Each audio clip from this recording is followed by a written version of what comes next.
Hello, and welcome to the Project Management Professional, or PMP Certification Course offered by Simplilearn. In this lesson, you will get an introduction to the PMP Certification Course. Note that all our practice tests are aligned with the new exam format rolled out by PMI version 5 of 2013 and the Examination Content Outline 2015.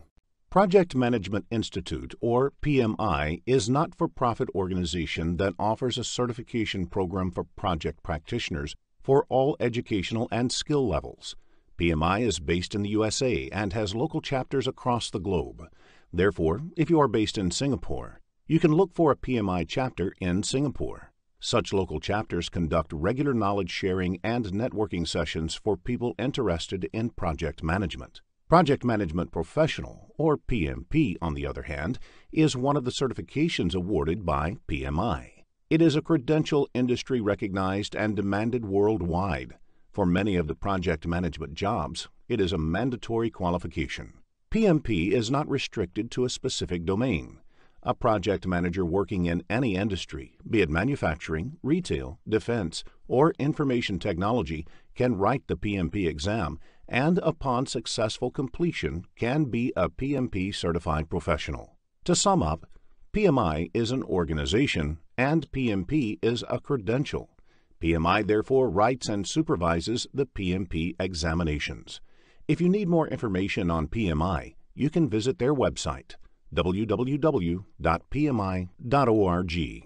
A PMP credential is valid for 3 years.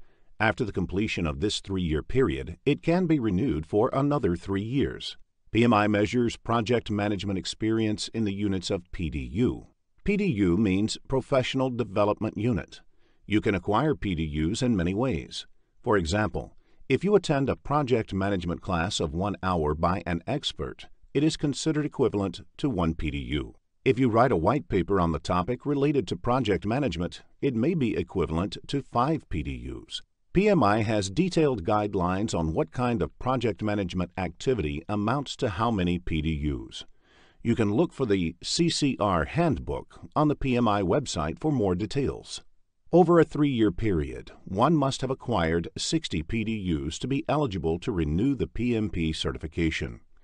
After submitting the information about the acquisition of at least 60 PDUs in the last 3-year period, you need to pay the renewal fee in order to renew the certification for another 3 years.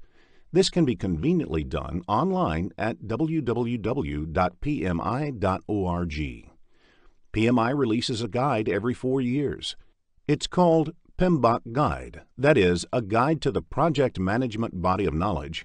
PMBOK Guide acts as a textbook for the PMP exam. PMBOK Guide can be considered as a standard for project management profession. In the next screen, we will look into the application requirements for the PMP exam. Following are a few guidelines that will help you fill up your application. First, you should become a PMI member before applying for the PMP examination. If you are not already a member, members get a discount of $150 for the PMP application, which is more than the cost of membership itself.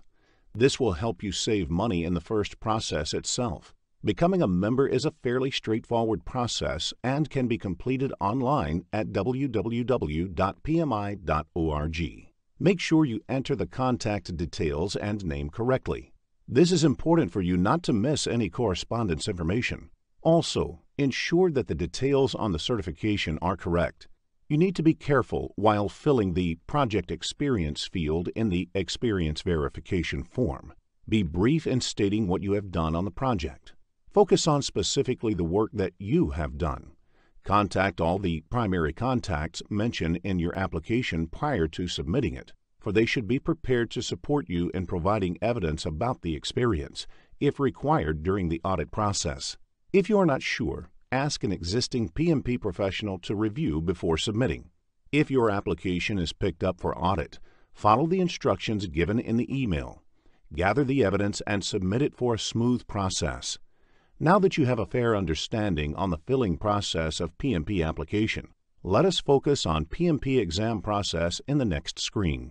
PMP exam is conducted for 4 hours. It covers 200 questions out of which 25 questions are considered as pre-test questions used for future tests and are not scored. You will not be communicated about these questions. They might be any random pick. Therefore, you should answer all 200 questions with the same seriousness. PMI includes these questions to see how many test takers are getting them right. Based on this, they might decide to include these questions in the future exam. It is similar to a survey conducted by PMI. Of the 200 questions, therefore, 175 will be scored. All questions are multiple choice questions with only one correct answer. You get 1 point for every question answered correctly. There is no negative marking for the incorrect ones. You may also mark a question for review and revisit it at the end if unsure then. However, you should attempt all the 200 questions in the given time. PMI grades students on each of the 5 process groups, and based on the grading, they declare PMP pass or fail. The grades are not disclosed to everyone, rather a rating is given. They are below proficient, proficient, and moderately proficient in each of the 5 process groups. The percentage of questions from each of these aspects is listed on the table.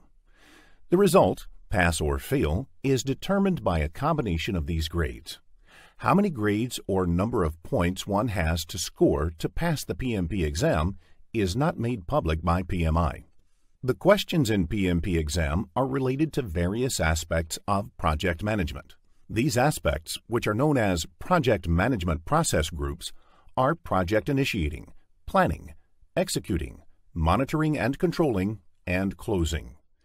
The percentage of questions and number of questions that may appear from each process group are listed on the given table. For more details, please refer to the PMP Examination Content Outline on the PMI website. Let us discuss the PMP exam syllabus. There are 5 process groups, 10 knowledge areas, and 47 project management processes. To understand the syllabus, you need to understand the following terms: process groups, knowledge areas, and processes. Let us first discuss process group. The project management discipline is divided into 5 broad process groups.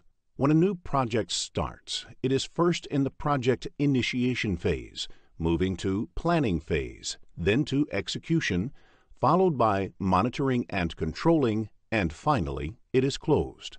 Project execution and monitoring and controlling processes go hand in hand. Therefore, when a new project is initiated, all processes of Project Initiation Process Group should be applied to the project. Similarly, when the project is being closed, all processes of Project Closing Group should be applied. For instance, Identify Risks is a process of Project Planning Group. So when the project is in planning phase, you must identify all the risks of the project. Next, let's see what knowledge area is. As per PMBOK guide, there are 10 knowledge areas. A knowledge area is a set of specific processes performed to meet a project objective. Let us now consider processes. There are 47 processes. These processes might be accomplished in the project planning process group and a few others in project monitoring and controlling process group. For example, develop schedule. One of the processes is a part of the planning process group and the project time management knowledge area. Likewise, in human resource management knowledge area, develop human resource plan process is in the project planning group and manage project team process is in project execution group. Hey, want to become an expert in project management? Then subscribe to the Simplilearn channel and click here to watch more such videos. To nerd up and get certified in project management, click here.